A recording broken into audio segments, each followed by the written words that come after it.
గుజరాత్ను role మోడల్గా తీసుకుని ఏపీని అభివృద్ధి చేస్తామన్నారు మంత్రి టీజీ భరత్. సచివాలయంలో మంత్రిగా బాధ్యతలు చేపట్టారాయన. గుజరాత్ తరహాలో ఏపీకి గిఫ్ట్ సిటీ ప్రకటించాలని కేంద్రాన్ని కోరతామన్నారు.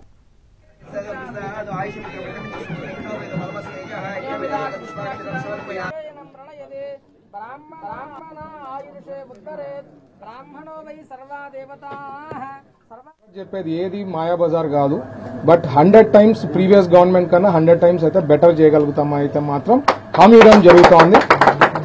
మొదటిగా ఇప్పుడు మనకి కాన్ఫిడెన్స్ అనేది ఇండస్ట్రీస్ లో ఈ లాస్ట్ 5 years చేసిన దానికి ఒక తగ్గిందనమాట. మన ఆంధ్రప్రదేశ్ రావాలంటే భయపడతారు కొంత.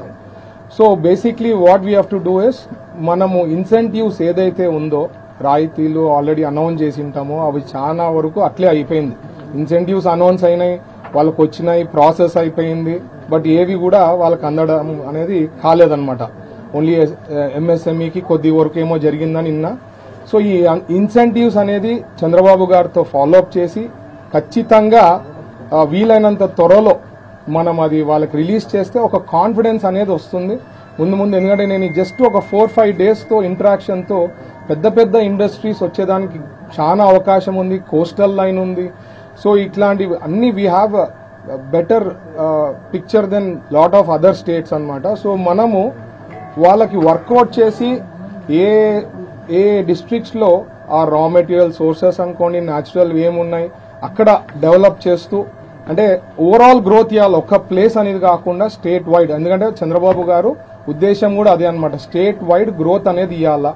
అలాగే మనకి గుజరాత్ లో వచ్చి గిఫ్ట్ సిటీ అనేది ఉంటుంది, మీకు ఐడియా ఉంది.